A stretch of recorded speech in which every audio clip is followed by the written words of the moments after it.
ఓకేనా? పత్రికా మిత్రులందరూ కూడా ముందుగా నమస్కారం తెలియజేస్తున్నాను. మా ఆహ్వానాన్ని మన్నించి జూపిటర్ హై స్కూల్లో జరుగుతున్నటువంటి అప్సా రాష్ట్ర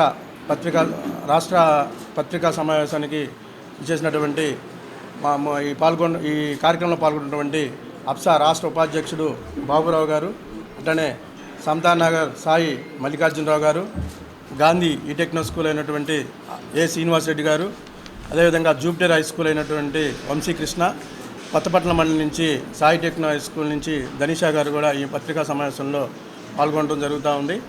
మొన్న ఈ నెల 14వ తారీఖున విశాఖపట్నంలో అప్సా రాష్ట్ర అధ్యక్ష ఎన్నికలు జరగడం జరిగింది. అందులో అన్ని జిల్లాల నుంచి కూడా అందరూ రాష్ట్ర కార్యవర్గం సంబంధించినటువంటి ప్రతినిధులందరూ కూడా హాజరవడం జరిగింది. ఆ కార్యక్రమంలో నన్ను అప్సా రాష్ట్ర అధ్యక్షునిగా ఎన్నుకోవడం జరిగింది. ఆ ఎన్నికల మొత్తం కూడా చూస్తే మన ప్రకాశం జిల్లాలో ఈ 40 సంవత్సరాల ప్రైవేట్ పాఠశాలల ఉన్నటువంటి ఈ కాలంలో మొట్టమొదటిసారిగా ప్రకాశం జిల్లాకి రాష్ట్ర అధ్యక్ష పదవి రావడం అనేది ఇదే మొదటిసారి. దానికి నేను సంతోషిస్తూ ఉన్నాను. దానికి సహకరించినటువంటి ప్రకాశం జిల్లా ఉన్నటువంటి అప్సా గౌరవ సభ్యులందరూ కూడా నేను ముందుగా కృతజ్ఞతలు తెలియజేస్తూ ఉన్నాను.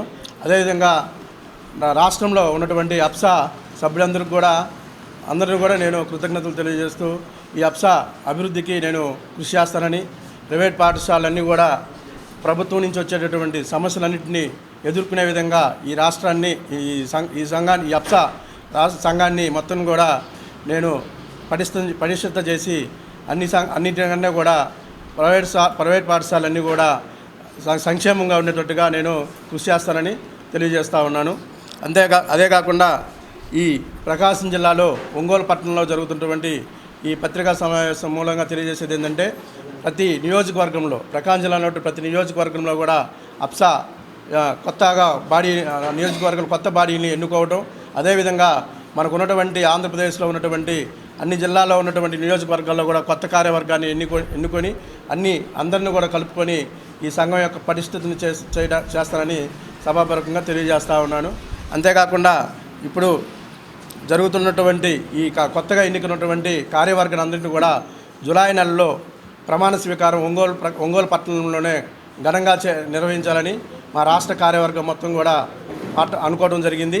అందులో భాగంగానే ఇప్పుడే ఎమ్మటినే పెట్టడానికి 10th క్లాస్ ఈ హాలిడేస్ ఇవన్నీ రావడం వల్ల మన నెక్స్ట్ అడ్మిషన్స్ అవన్నీ ఉండటం వల్ల ఇబ్బంది కాబట్టి మేము జూలై నెల ఎంచుకున్నాము. జూలై నెలలో మంచి సభ పెట్టాలని అనుకుంటా ఉన్నాం. అయితే ప్రైవేట్ పాఠశాలలు ప్రభుత్వం నుంచి అనేక రకాలైనటువంటి ఒత్తిళ్లు ఎదుర్కొన్నప్పుడు కూడా మేము అనేక రకాలైన అధికారులను కలుస్తూ కొన్నిటిని సాల్వ్ చేసుకుంటూనే ఉన్నాము. అందులో భాగంగా గత ప్రభుత్వము అంతకుముందు ప్రైవేట్ పాఠశాలలకి 10 సంవత్సరాల రికగ్నేషన్ కాల పరిమితి అనేది ఉండేది. అంటే ఒకసారి రికగ్నేషన్ ఇస్తే 10 సంవత్సరాలు ఇంకా రికగ్నేషన్ లేకుండా అదే రికగ్నేషన్ మీద పాఠశాలను కంటిన్యూ చేసుకుంటూ ఉండొచ్చు. అయితే గత ప్రభుత్వం దాన్ని 10 సంవత్సరాల నుంచి 3 సంవత్సరాలకు కుదించింది. మళ్ళీ ప్రైవేట్ పాఠశాలలు ఒత్తిడి మేరకు దాన్ని 5 సంవత్సరాలు చేసింది. ఎలక్షన్ మూమెంట్లో 8 సంవత్సరాలు చేసింది. అయితే మన నారా లోకేష్ గారిని మేము ఎలక్షన్ మూమెంట్లో కలిసినప్పుడు అప్పుడు నేను 10 సంవత్సరాలు ఇస్తానని చెప్పి ఆయన తెలియజేయడం జరిగింది.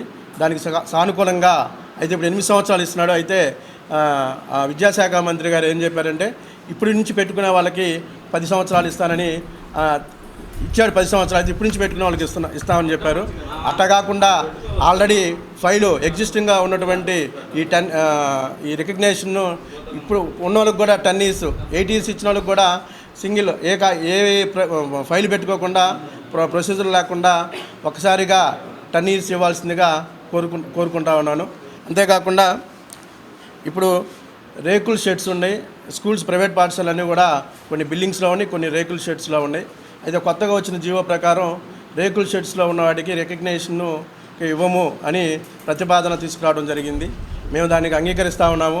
ఎందుకంటే విద్యార్థుల యొక్క శ్రేయస్సు కోసము ప్రభుత్వం నిర్ణయం తీసుకుందని మేము కూడా భావిస్తూ, అయితే ఇప్పటి నుంచి కొంత టైం ఇస్తే మేము కూడా దాన్ని రేకుల షెడ్లు అన్నిటి కూడా మార్చుకొని మేము కూడా బిల్డింగ్స్ కట్టుకొని పక్కాగా మేము కూడా విద్యను అందిస్తామని తెలియజేసుకుంటూ కొంచెం సరళింపు ఇవ్వాల్సిందిగా అది చేస్తే గ్రామీణ ప్రాంతాల్లో మండల ప్రాంతాల్లో ఉన్న అనేక రకాలైనటువంటి చిన్న చిన్న ప్రైవేట్ పాఠశాలలు కూడా అవి ఉపయోగించుకొని అందరూ కూడా రికగ్నేషన్ పొంది పేద విద్యార్థులకు కూడా విద్యను అందిస్తారని తెలియజేస్తా ఉన్నాను.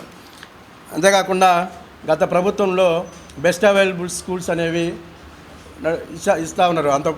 అంతకుముందు కూడా గత ప్రభుత్వం కంటే ముందు ఉన్న ప్రభుత్వం కూడా బెస్ట్ అవైలబుల్ స్కూల్స్ అనేవి నడపడం జరిగింది. అయితే గత ప్రభుత్వం బెస్ట్ అవైలబుల్ స్కూల్ని క్లోజ్ చేసేసింది. ఆ విధానాన్ని క్లోజ్ చేయడం వల్ల అనేక మంది ప్రైవేట్ పాఠశాల యాజమాన్యాలు కూడా చాలా ఇబ్బందికరమైన పరిస్థితిలోకి వెళ్ళారు. కొంతమంది స్కూల్స్ క్లోజ్ చేసేయాల్సి వచ్చింది. కొంతమంది ఆర్థికంగా ఇబ్బంది పడతా ఉన్నారు, ఇప్పుడు కూడా పడతానే ఉన్నారు. అయితే ఈ ప్రభుత్వం వచ్చిన కాడి నుంచి బెస్ట్ అవైలబుల్ పెండింగ్ ఉన్నటువంటి బిల్లుల్ని కొంతమేరకు క్లియర్ చేస్తూ వచ్చింది. అయినా ఇంకా కొంత ఉంది. ఆ కొంత కూడా రిలీజ్ చేస్తే వాళ్ళు కూడా హ్యాపీగా ప్రైవేట్ స్కూల్స్ నడుపుకుంటూ ఇంకా కూడా స్కూల్స్ని డెవలప్ చేసుకొని మా కాడ ఉండేదంతా కూడా ఈ బడ్జెట్ స్కూల్లో ఉండేటువంటి విద్యార్థుల తల్లిదండ్రులందరూ కూడా మిడిల్ క్లాసు, లో మిడిల్ క్లాసు ఆర్థిక పరిస్థితి ఉన్న వాళ్ళే ఉంటారు. కాబట్టి మేము కూడా వాళ్ళ విద్యాభివృద్ధికి కృషి చేస్తున్నాం. కాబట్టి మీరు కూడా అది ప్రభుత్వం వారు కూడా అది ఆలోచించి అది కూడా పెండింగ్ బిల్స్ని ఎమ్మటనే క్లియర్ చేయవలసిందిగా మేము కూడా కోరుతూ ఉన్నాము. అంతేకాకుండా జీవో నెంబర్ 88 అది అంతకుముందు అమల్లోకి వచ్చింది. అంటే జీవో నెంబర్ 88లో ఏముందంటే మున్సిపాలిటీ హై స్కూల్లో మున్సిపల్ ఏరియా ఉన్నటువంటి ప్రాంతాల్లో ప్రైవేట్ పాఠశాలలకి 1000 చదరపు గజాలు ఆట స్థలం ఉంటే సరిపోతుందని, అదే గ్రామీణ ప్రాంతాల్లో అయితే 2000 గజాలు ఆట స్థలము ఉండాలని, రికగ్నేషన్ పొందడానికి ఉండాలని రూల్స్ అనేవి తీసుకురావడం జరిగింది.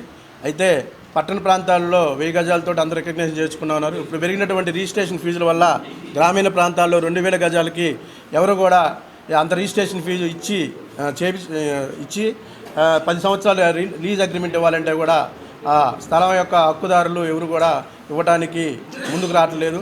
అందుకని వాళ్ళకు కూడా గ్రామీణ ప్రాంతాల్లో ఉన్న వాళ్ళకు కూడా జీవో నెంబర్ 88 అమలు చేస్తూ మున్సిపాలిటీ ప్రాంతంలో 1000 గజాలతో పాటు 1000 గజాలు లాగిన వాళ్ళకు కూడా రికగ్నేషన్ ఇవ్వాలని కోరుకుంటా ఉన్నాము.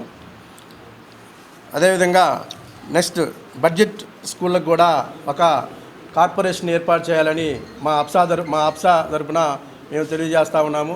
అంటే అనేక రకాల కులాల వారికి అందరికి కూడా ఇప్పుడు వచ్చిన ప్రభుత్వాలు అయితే ఏ ప్రభుత్వమైనా సరే అనేక రకాల కార్పొరేషన్ని ఏర్పాటు చేయడం జరిగింది. అట్లానే బడ్జెట్ స్కూళ్ళకు కూడా కార్పొరేషన్ ఏర్పాటు చేస్తే మేము కూడా ప్రైవేట్ స్కూల్స్ కూడా అక్కడ తక్కువ వడ్డీకి రుణాలు కానీ ఇచ్చినట్లయితే ఆ రుణాలతో తీసుకొని మేము కూడా ప్రైవేట్ పాఠశాలన్నీ కూడా వృద్ధి చేసుకోవడానికి సహాయపడుతుందని మేము కూడా ఇది డిమాండ్ చేస్తూ ఉన్నాము. బడ్జెట్ స్కూల్ కార్పొరేషన్ ఒకటి ఏర్పాటు చేయాలని, దానికి కూడా ప్రభుత్వం ఆమోదిస్తుందని తెలియజేస్తూ ఉన్నాను.